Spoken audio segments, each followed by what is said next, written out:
Hey everybody, hope you're having a great day, and in today's video I have the long-awaited Q&A. I took questions from my Discord and also from the YouTube community tab, and I'll be answering the appropriate ones in today's video. Alright, so the first question we have is from Cube, and he says, or she says, what's your definition of success?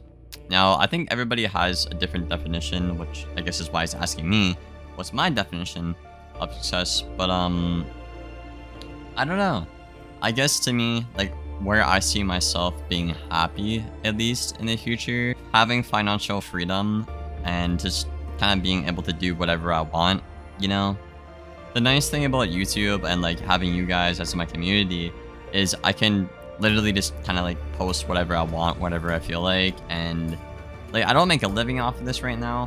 Like, I want to make that very clear. This is just like kind of like a side hustle that I enjoy doing, but it generally makes me happy that I can just kind of like do whatever I want and do something I enjoy while getting paid for it, you know?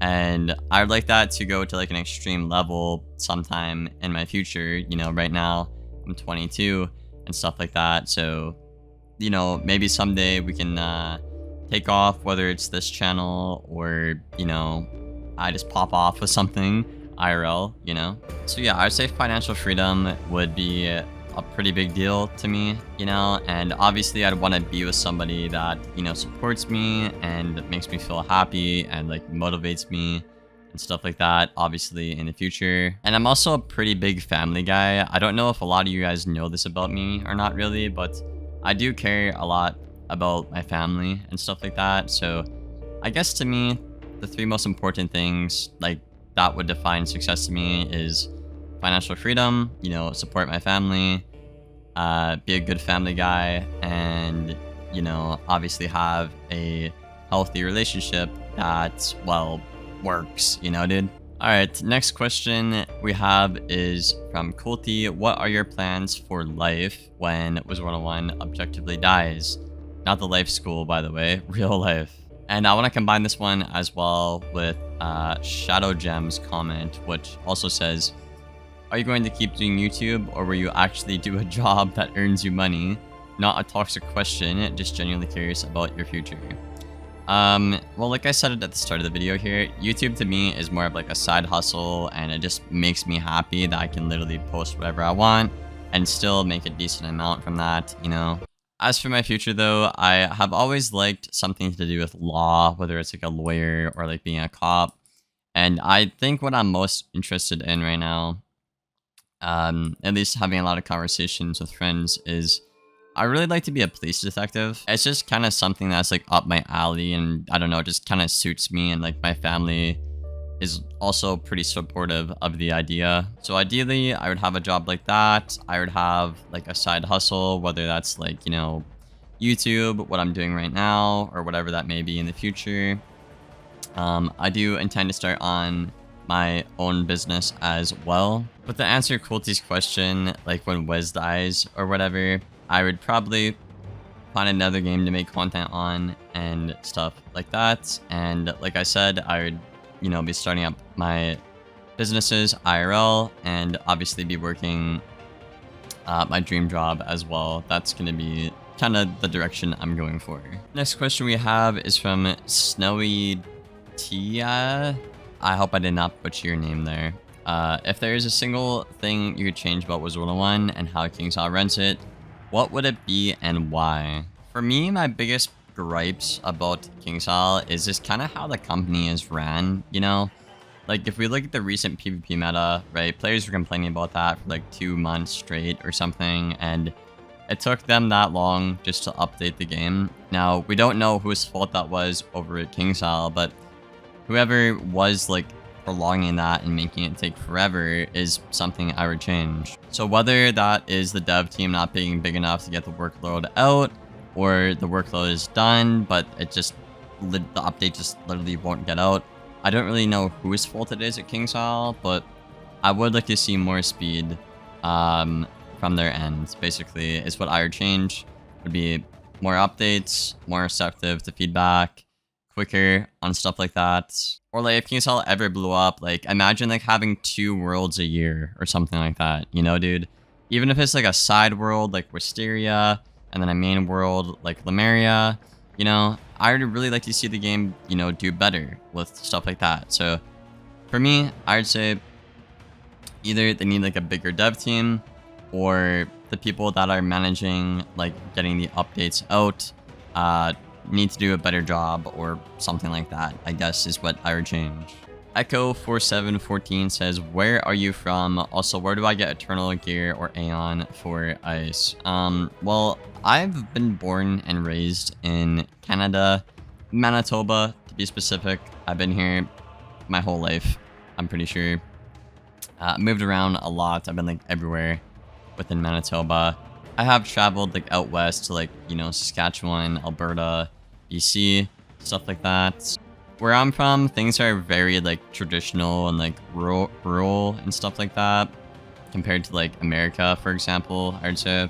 And you get Eternal and Aeon gear from different places. I have a video on the channel, and you could probably find other videos on YouTube that tell you where to get each specific piece of gear.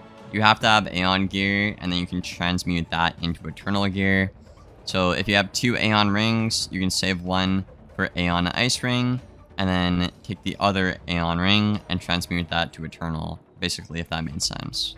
Mr. Bobcat1354 says, are you running out of content? No, I have 600 and I think 14 videos at me recording the audio right now for this video, and I'll be going every day, if not like every other day, with content ideas. I still am about like 2 days ahead, you know, typically, in terms of ideas. Like I have this video and I have like my next 2 videos planned, but I haven't like got them made or worked on yet. That's kind of like what I've been running at for now. I used to have like 7 video ideas, like, you know, back when I started and stuff like that, but obviously now it's, you know, a little bit more difficult when I have like 600 videos I've been posting every day, and I've done a lot of the content, most of the content in the game, but I still do have cool and, you know, unique ideas that come from the stream, whether it's me beating somebody that's cheating or like a new strategy you guys see, like the Centaur video from yesterday. I think I've only had like writer's block, I think maybe once or twice within my entire 2 years on YouTube. And like it sucks when it happens, I guess, you know, dude. But it's not the end of the world, I would say. I have a pretty good work ethic and I can stay on top of things pretty well, but when I did have that writer's block, I don't know, maybe like 8 months ago, I literally just couldn't cook up an idea for like a day or 2, and then I was back to thinking of ideas for like 2 to 3 days ahead, you know? And that's kind of that's the pace I've been at for the last couple of months now, essentially. Sackmoney1722 asks, why aren't the devs replaced? I mean, I don't really know how to answer comments like this, because like, as somebody who actually, you know, actively talks to the devs, and I don't really think bad about them, and I don't think it's really fair, Zach, to be like, oh, it was the devs' fault, because like I said in my previous point, right? We don't know if the devs have the work done, but the updates don't get out. You know, we don't know what's happening over there at KingsIsle, but I actually think these developers aren't terrible, contrary to a lot of what people think. I've been a part of a lot of other communities, you know, whether it's like Call of Duty, Destiny, Overwatch, stuff like that, and Wiz definitely falls somewhere in the middle for me. For the middle to the good end, I would say. It could be a lot worse.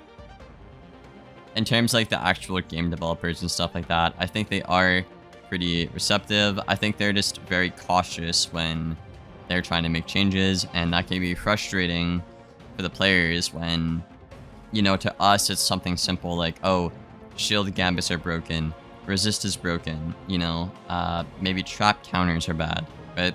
To us it's simple, but for them it's not simple at all, right?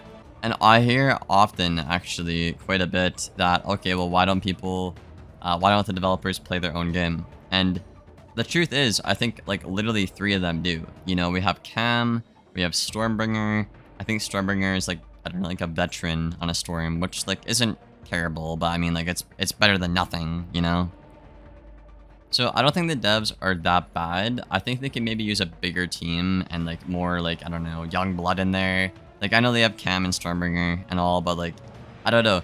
Imagine like somebody that was in there that's like, I don't know, 1800 rank or 1900 rank, you know?